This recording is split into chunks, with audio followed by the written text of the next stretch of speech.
Alright everybody, I am sorry the last couple of days I've been busy, so I'm just now able to make a video over my thoughts, or not necessarily my thoughts on Xbox Series X Showcase. What we're doing today is my top 5 most anticipated Xbox Series X games based off of the showcase that happened earlier this week.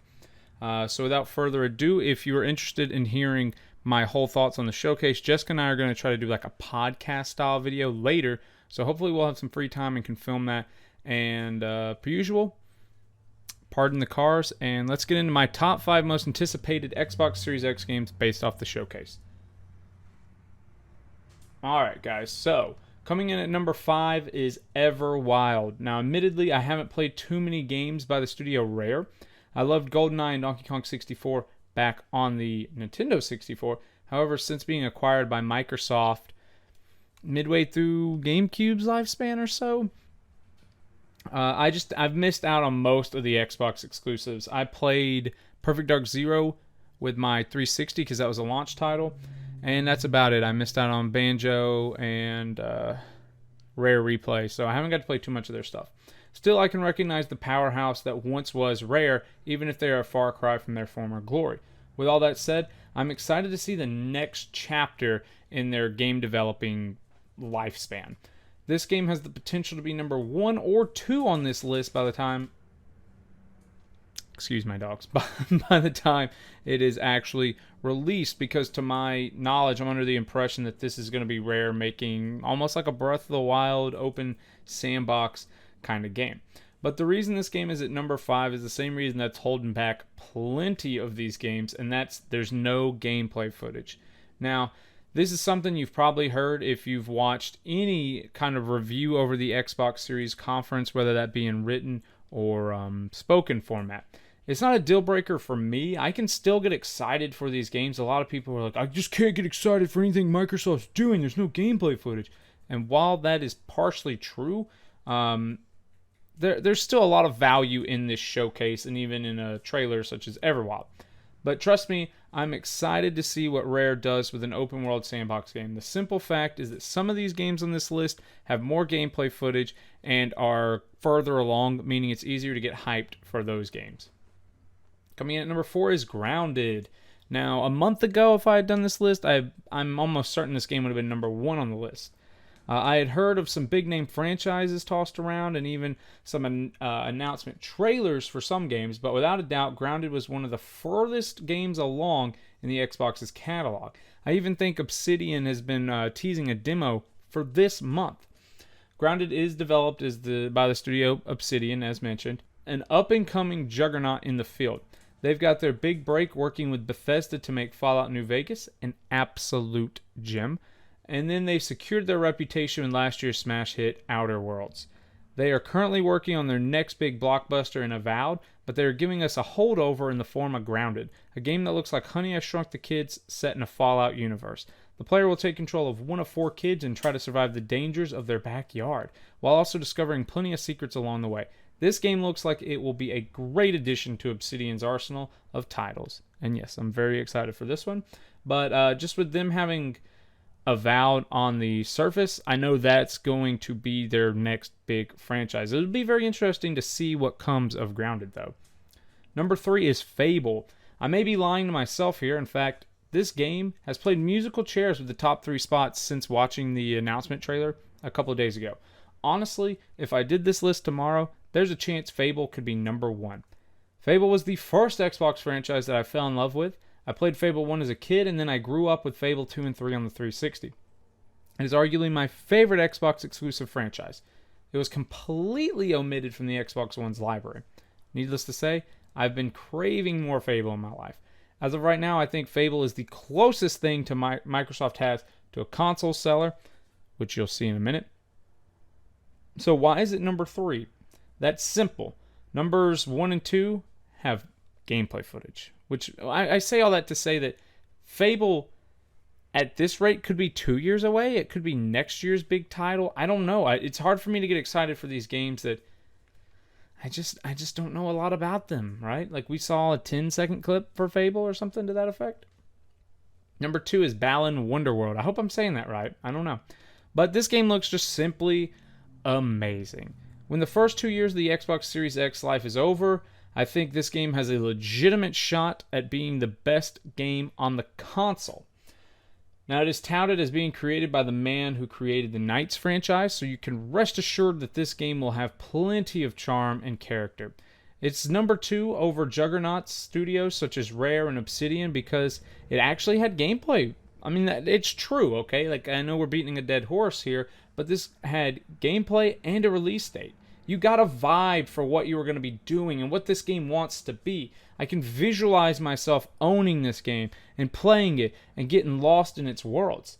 And that's not something I can say about Fable. I mean, I assume Fable is going to be its tried and true kind of RPG-ish, open world, kind of game that it's always been. But with Balan here, we actually got to see worlds. We actually got to see gameplay footage. We got to meet the characters. And that's not something Fable can say. So as of right now, I have it over Fable at number 2. Before we jump into number 1, we're going to have some honorable mentions. And let's just get it out of the way right now. Halo Infinite did not make my list. And initially, I was going to put it on there. But I started thinking, like, Motorcycle Gang represent. I almost was thinking, well, you have to kind of slot Fable in at 4. I'm pretty sure it's going to be a launch title. It's going to be a system seller. People are excited for Halo. And over the days since the conference, it has just been getting crapped on by YouTube channels and other news outlets. I mean, they're saying that it's going to release without multiplayer, that there's a chance it's going to be light on content. I mean, I'm sure you guys have seen and heard all the bad stuff are revolving around Halo Infinite. It looks like a potato game. I mean, I don't know. I'm still excited. If I got an Xbox One, I would, and this is a launch title, so it's going to be out before a lot of these games on this list and honorable mentions. Like, this may be a game I try to pick up on like a Black Friday or a sale or something, get it half off. I don't really want to pay full price for this game, but Halo has always been fun. It's just we have to see what the finished product is going to look like. And that's what holds it back. I think there's a chance it comes out and finishes strong, but think about it like this, okay? No one is praising Halo. Not a single person is saying, yes, this Halo game blew me away. Think about that, okay? This is Microsoft's biggest franchise, and not a single person in the world is like, yeah, this game's blowing me away. Compare that to Sony's Spider-Man 2, Horizon Zero Dawn 2, I can't think of the names for any of these games, and even last gen's The Last of Us 2, or even Ratchet and Clank. Right? Like, this game, it's supposed to be Microsoft's big thing, and people are more excited for the medium. Right? Like, people are more excited for the medium as far as Xbox games go, and I don't even know where Halo would fall if it was on the PS5. Would it be the 4th best game on the PS5? The 5th best game on the PS5? I'm not sure. I don't even think it's a top 3 Xbox game. So it just wasn't enough to crack my top 5. If I'm wrong, tell me why down below, but I don't think it's a top 5 game. Up next is Tell Me Why. This game actually looks pretty solid. I think I would rather play this day one over Halo. I would definitely check this game out, though, if it came to Game Pass. And then Avowed. A 10-second snip pretty much tells you this game is quite a ways away. Still, it should be amazing when it finally comes out. Obsidian has a good track record, in my opinion, and I'm looking forward to Avowed. It almost could make this top 5 list. It probably would make it if it was further along, but I just don't think it's far enough to crack the top 5. So that leaves number 1, Psychonauts. I think the clear head and shoulders front runner as of right now. When you look at it, Halo is pretty much a joke to the internet, even if it manages to come out strong. Motorcycle Gang represent. Fable and Avowed are a good bit away from their release date. Even Everwild is still probably a ways away too, leaving the question, what do Xbox players have to get excited about? And I think Psychonauts is the answer. It had plenty of gameplay footage leading me to believe it's probably one of the closer games to launch. Psychonaut 1 is a cult classic, and the sequel will look to expand upon its already established reputation. Today's age has shriveled up the 3D platformer well, especially if you aren't on the Switch. If you like the 3D platforming genre, Psychonauts looks to be a must-own game. It is the game I am most excited for as of today. So that's my thoughts on the surface. Xbox's showcase was actually pretty weak compared to PlayStation 5, especially if Halo isn't up to par. It's important to remember, though, that Xbox has already released or revealed plenty of other games, such as Cyberpunk 2077, which is getting pushed back to November, so I'm pretty sure that's going to have an Xbox Series X release date. Scarlet Nexus, the Bandai RPG, Yakuza, the next Yakuza game, and the next Assassin's Creed game, Valhalla. So Microsoft does have plenty of titles, but this presentation or this showcase was pretty weak, mostly because the games just aren't far enough along into development. I mean, I don't know. I've heard people say the same thing for the PS5, but I remember seeing gameplay footage of Little Big Planet, Ratchet and Clank. We know Horizon is pretty far away, but I don't know. It just felt kind of weakish. But the games are there. I think 2020 is not going to be a good year for Microsoft. 2021 is probably going to be a better year.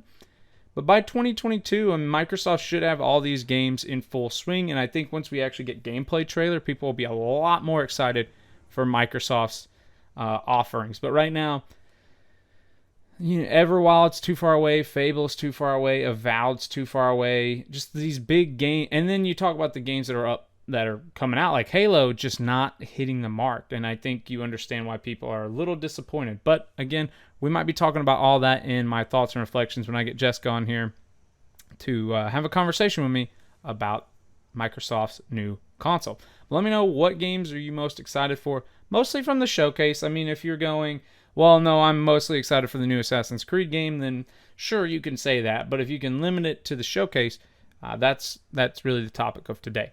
So thank you guys so much for watching and bearing with me through everything. Appreciate you guys. Thanks for watching and have a great day. Bye.